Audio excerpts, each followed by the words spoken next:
People face extra limits from this week. No one wants to impose these kinds of, least of all me, wants to impose these kinds of restrictions, erosions of our personal liberty. But I'm as convinced as I've ever been that the British people have the resolve to beat this virus and that together we will do just that. So Liverpool's pubs will be shut by the time it's Sarah's actual birthday later this week. The Mottishead's wedding business hasn't had a job for 6 months, so she's taking on extra shifts as a nurse. But like many, they're worried about paying the bills and protecting their family too.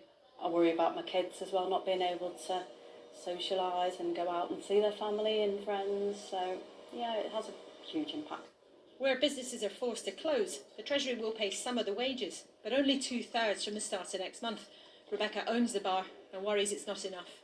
A lot of our staff, they only do 17 hours a week, so if they're only going to be getting paid 63% of that, they're not going to be able to afford to live.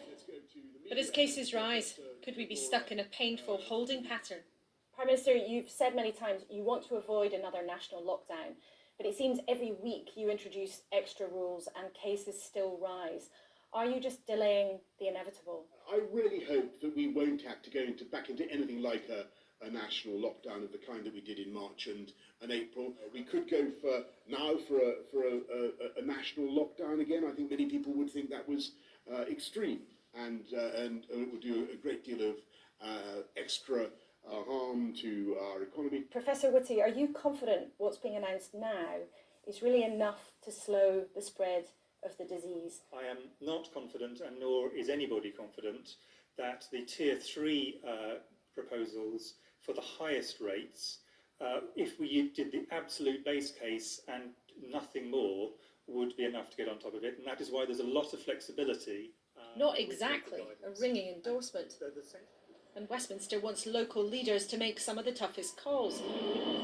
Here in the West Midlands, many are unhappy about how the government made its decisions. The Tory leader, cross that mixing with other households has been limited here. I think it is very disappointing. It's, in my view, not the right decision, both for the health and indeed